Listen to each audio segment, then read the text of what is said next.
আন্তর্জাতিক খ্যাতিসম্পন্ন শ্রমিক নেতা বাংলাদেশের শ্রমিক আন্দোলনের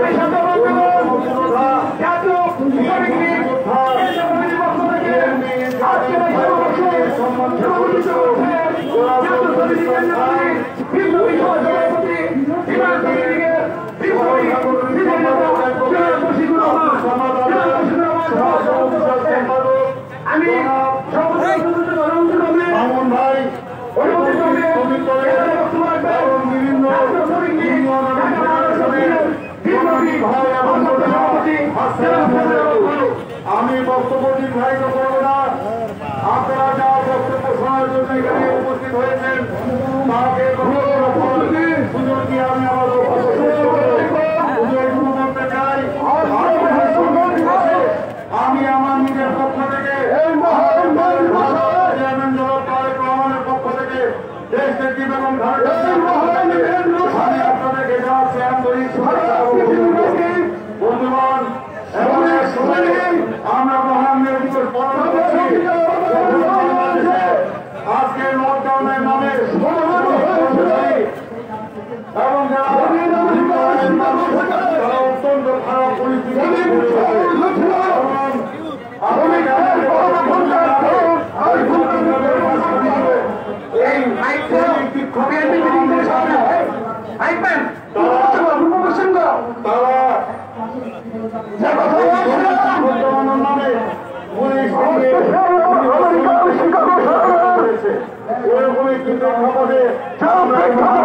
পালন করছি। শাসন নীতি না থাকে সে কারণে আজকে আন্দোলন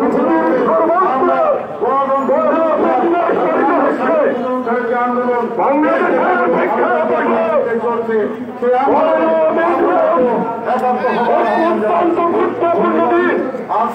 আমরা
আমাদের মিটিং শেষ হয়ে যাচ্ছে। আমার বক্তব্য এই সময়টা দয়া করে একটু করেন, আপনারা বক্তব্য দিয়ে আমরাও নজর ভাই, আমরা স্টপের মিটিং এ আসছি। আপনি বক্তব্য দেন, ঠিক আছে? আপনি বক্তব্য দেন, আমরা স্টপের মিটিং আসছি।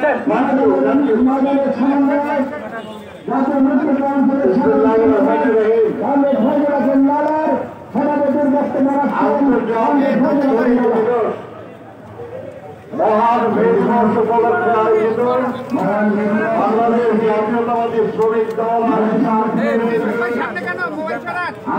সমাবেশের প্রিয় সভাপতি জনাব আনোয়ার হোসেন, উপস্থিত বিএনপির অন্যতম সাংগঠনিক সম্পাদক দপ্তরের দায়িত্বপ্রাপ্ত ছোট ভাই সৈয়দ ইমরান সাহেব, বিএনপির সহকারী সম্পাদক বিএনপির সহকারী কমিশনার সম্পাদক ছোট ভাই ছিলেন জাতীয়তাবাদী শ্রমিক দলের জাতীয় নির্বাহী কমিটি, ঢাকা মহানগর উত্তর এবং ঢাকা মহানগর দক্ষিণ এবং বিভিন্ন ইউনিয়নের ভাই ও বোনেরা, প্রিয় সাংবাদিক বন্ধুরা, বক্তব্য সবাইকে মহান মে দিবসের শুভেচ্ছা। প্রিয় সাথীরা, 1886 সালে শ্রমিক আন্দোলনে আমাদের যারা পূর্বপুরুষ, যারা আমেরিকার শিকাগোর মার্কেটে 8 ঘন্টা কাজের দাবি করেছে, আন্দোলন সংগ্রামের জন্য জীবন দিয়েছিলেন এবং আজকের দিনে আমরা তাদেরকে পথ করে সারা দুনিয়ায় তাদের অধিকার আধারের জন্য জীবন দিয়েছেন। এমনকি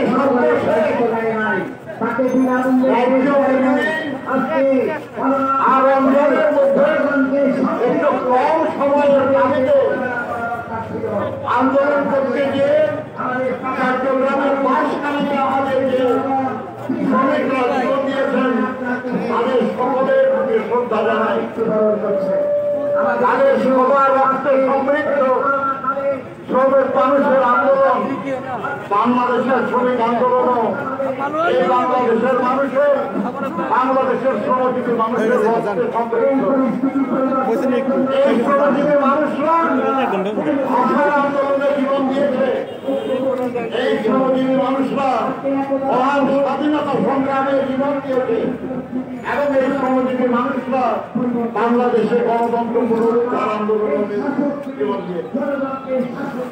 তাদের রক্তে সমৃদ্ধ রাখে না আমরা দাঁড়িয়ে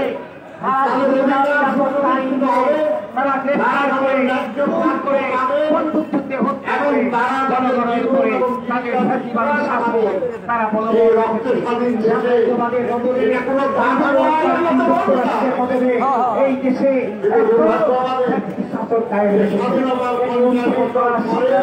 মেহনতি মানুষ নেতৃত্ব দেবে, জনগণের জনশাসন কায়েম করবে এবং ফ্যাসিবাদী শাসন করবে। এই শপথ আমি আজকের এই দিবসে, আজকের এই সমাবেশ আমরা এখানে সমাপ্ত ঘোষণা করছি। সংগঠনের পক্ষ থেকে আপনাদের জানাই এই দিবসে রক্তিম শুভেচ্ছা। আমার সংগঠন থেকে জানাই রক্তিম শুভেচ্ছা।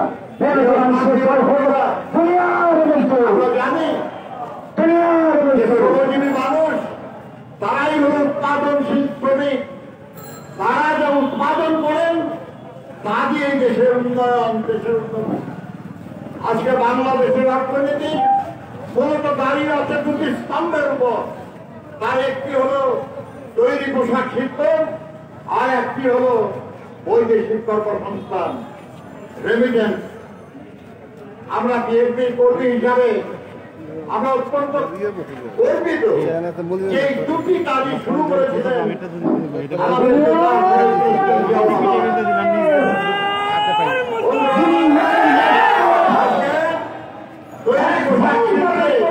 প্রায় 50 লক্ষ মানুষ, যার প্রায় 70% আজকে সেখানে প্রতিষ্ঠান করছে।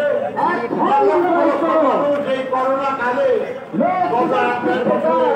তারা কর্মহীন হয়েছে, কিন্তু যারা কর্মহীন হয়েছেন তাদের জীবন এবং জীবিকার জন্য কোন ব্যবস্থা হয় নাই। ঈদের সময় 2,500 টাকা কাউকে দেওয়া কিংবা কখনো কখনো সাহায্য, এটা যথেষ্ট নয়। শ্রমজীবী মানুষের দাবি যতদিন তারা সক্ষম থাকে ততদিন তারা মাথার ঘাম গায়ে ফেলে তাদের সর্বোচ্চ দিয়ে তারা দেশের অর্থনৈতিক উন্নয়নে অবদান রাখে। যখন তারা অসুস্থ হয়, যখন তারা বেকার হয়, যখন তারা কাজ করার অবস্থায় থাকে না, তখন তাদের দায়িত্ব নিতে হয় রাষ্ট্রকে, কল্যাণমূলক রাষ্ট্রে, সভ্য রাষ্ট্রে। এটাই স্বাভাবিক, এটাই প্রাপ্য। কিন্তু দুর্ভাগ্য আমাদের যে বাংলাদেশের লক্ষ লক্ষ শ্রমিক এই করোনা কালে কর্মচ্যুত হয়ে অনেকেই ভিক্ষার ঝুলি হাতে নিতে বাধ্য হয়েছেন। কোন মালিক সরকার তাদের পাশে দাঁড়াচ্ছে না, কিন্তু দাঁড়াতে হবে। বন্ধুরা আমার, আমরা সম্প্রতি দেখলাম যে আমাদের ব্যাংকগুলির কর্মকর্তা কর্মচারীদের জন্য কোভিডে মারা গেলে একটা পরিমাণ নির্দিষ্ট করা হয়েছে যে তারা ক্ষতিপূরণ পাবে। আমরা খুশি হয়েছি যতটা একটা প্রতিষ্ঠানে এরকম একটা আইন, একটা নিয়ম করা হয়েছে। কিন্তু যারা মূল উৎপাদন শ্রমিক, যারা বেশি পরিশ্রম করে, আরো যারা অর্থনৈতিক টাকাকে সচল রাখে, সেই সব শ্রমজীবী মানুষের জন্য একই নিয়ম হবে। যারা আমার সাংবাদিক বন্ধুদের জন্য একই নিয়ম হবে না, যারা আমার পুলিশদের ভাইদের জন্য একই নিয়ম হবে না। অন্যরা যদি 50 লক্ষ টাকা পায়, 25 লক্ষ টাকা পায় কোভিডে মারা গেলে, অন্যরা কেন কম পাবে বা পাবে না? কেন স্বাধীন রাষ্ট্রে এই ব্যাপারে নানান রকমের নিয়ম থাকতে পারে। সরকার বাংলাদেশ ব্যাংক আদেশ করেছে, বাংলাদেশ ব্যাংক রাষ্ট্রীয় প্রতিষ্ঠান। এই রাষ্ট্রীয় প্রতিষ্ঠান যদি তার অধীনস্থ প্রত্যক্ষভাবে অধীনস্থ কর্মচারী কর্মকর্তাদের জন্য যা উচিত মনে করে, রাষ্ট্র সারা দেশের শ্রমিকদের জন্য তা উচিত মনে করতে পারে কেন? তাতে আমরা আজকে মে দিবসের সমাবেশ থেকে দাবি করছি যে সব শ্রমিক কর্মচারীদের জন্য কোভিডে আক্রান্ত হলে তাদের সুচিকিৎসা এবং খোদা না করুন তারা ইন্তেকাল করলে তাদের ব্যাংকের কর্মচারীদের জন্য, ব্যাংকের ভবিষ্যতের জন্য যে নিয়োগ করা হয়েছে সেই পরিমাণ ক্ষতিপূরণ দেওয়া হবে। সমস্ত শ্রমিকের মানুষের জন্য, সাংবাদিকদের জন্য, পুলিশদের জন্য, সবার জন্য বন্ধু আমার একই সাথে আমরা দাবি করছি আজকে এখন থেকে 100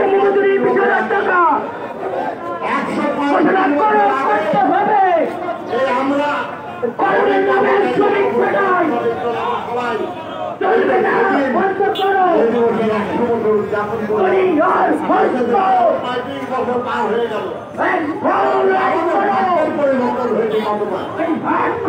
আমরা কি আমাদের দায়িত্ব মজুরি পাই?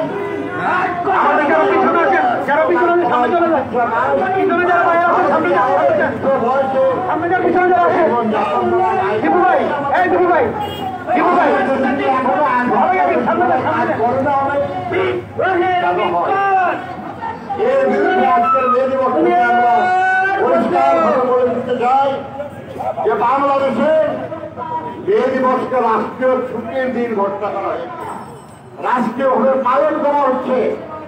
রাষ্ট্রের কর্তা ব্যক্তিরা তারা বিবৃতিও দেন, কিন্তু তারা কি বিবেচনা করবেন যে কেন এখন পর্যন্ত বাংলাদেশের গরিব শ্রমিকদের দৈনিক 8 ঘন্টার অনেক বেশি কাজ করানো হয়?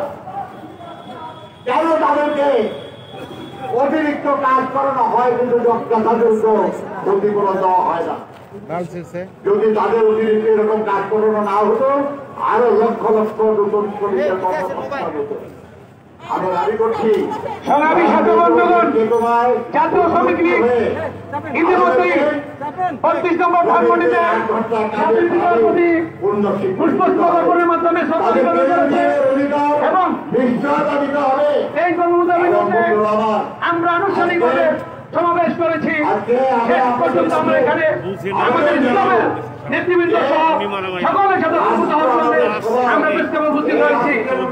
আমরা এই সভাটি আবার নতুন বক্তব্য পাওয়া শুরু করবো। এই রাষ্ট্র সমৃদ্ধির জন্য যারা সবচেয়ে বেশি অবদান রাখি সেই শ্রমজীবী মানুষের প্রতিনিধি হিসাবে আমরা দাবি করছি এই রাষ্ট্রে যেহেতু তার উন্নয়নে আমরা মূল ভূমিকা পালন করি, এর যে উন্নয়ন সেই উন্নয়নেরও মূল সুবিধা আমাদেরই পাওয়া উচিত।